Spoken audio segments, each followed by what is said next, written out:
قوم عاد قوم عاد ایک ایسی قوم تھی جو بڑے طاقتور تھے۔ 40 ہاتھ جتنا قد، 800 سے 900 سال کی عمر، نہ بوڑھے ہوتے نہ بیمار ہوتے، نہ دان ٹوٹتے نہ نظر کمزور ہوتی، جوان تندرست و توانا رہتے۔ بس انہیں صرف موت آتی تھی اور کچھ نہیں ہوتا تھا، صرف موت آتی تھی۔ ان کی طرف اللہ تعالیٰ نے حضرت ہود علیہ السلام کو بھیجا۔ انہوں نے ایک اللہ کی دعوت دی، اللہ کی پکڑ سے ڈرایا، مگر وہ بولے، اے ہود، ہمارے خداؤں نے تیری عقل خراب کر دی ہے، جا جا اپنے نفل پڑھ، ہمیں نہ ڈرا، ہمیں نہ ٹوک۔ تیرے کہنے پر کیا ہم اپنے باپ دادا کا چال چلن چھوڑ دیں گے؟ عقل خراب ہو گئی تیری، جا اپنا کام کر۔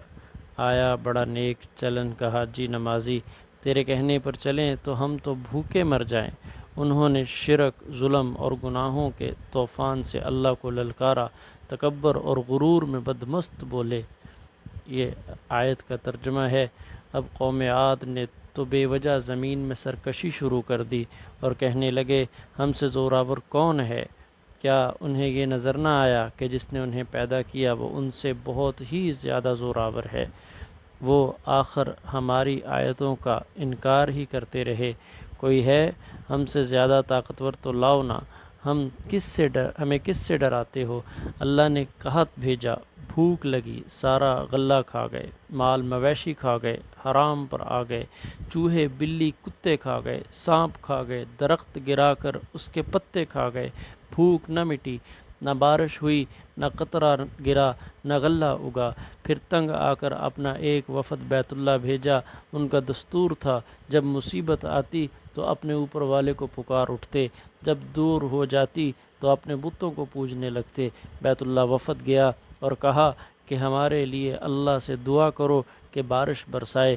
اللہ نے 3 بادل پیش کیے، ایک کالا تھا، ایک سفید تھا، ایک سرخ تھا۔ اللہ نے فرمایا، ان میں سے ایک کا انتخاب کرو۔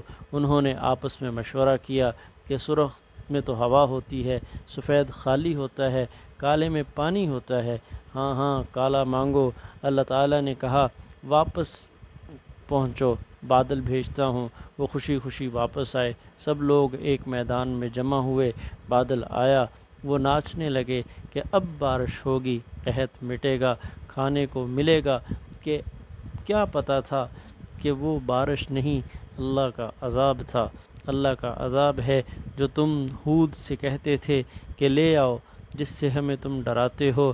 اس بادل میں ایسی تند و تیز ہوا تھی کہ جس نے ان کو اٹھا مارا، ان کے گھر اڑا دیے۔ 60 ہاتھ کے قد اور لوگ تنکوں کی طرح اڑتے پھر رہے تھے۔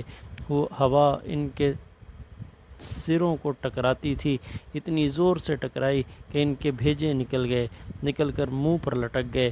بعض لوگ بھاگ کر غار میں گھس گئے کہ یہاں تو ہوا نہیں آئے گی، مگر میرے رب کا حکم ہو کر رہتا ہے۔ ہوا غار میں بگولے کی طرح داخل ہوئی اور ان کو باہر اٹھا کر پھینک دیا۔ اللہ نے فرمایا، فَهَلْ تَرَىٰ مِن بَاقِیَةٍ، کیا کوئی باقی بچا ہے؟ اللہ تعالیٰ نے ان کو ہلاک کر کے دکھایا کہ جب تم اللہ کی رستے کو چھوڑ دو گے، اللہ کی نافرمانی کرو گے تو تم پر ایسی جگہ سے عذاب بھیجوں گا جہاں سے تم سوچ بھی نہیں سکتے۔ جو گناہ قوم عاد نے کیا، کیا وہ ہم نہیں کر رہے؟ کیا ہم اللہ کی حدوں کو پار نہیں کر رہے؟ کیا ہم اللہ کی نافرمانی سے اللہ کو نہیں ننکار رہے؟ توبہ کرو، اللہ سے ڈرو، قرآن پڑھو۔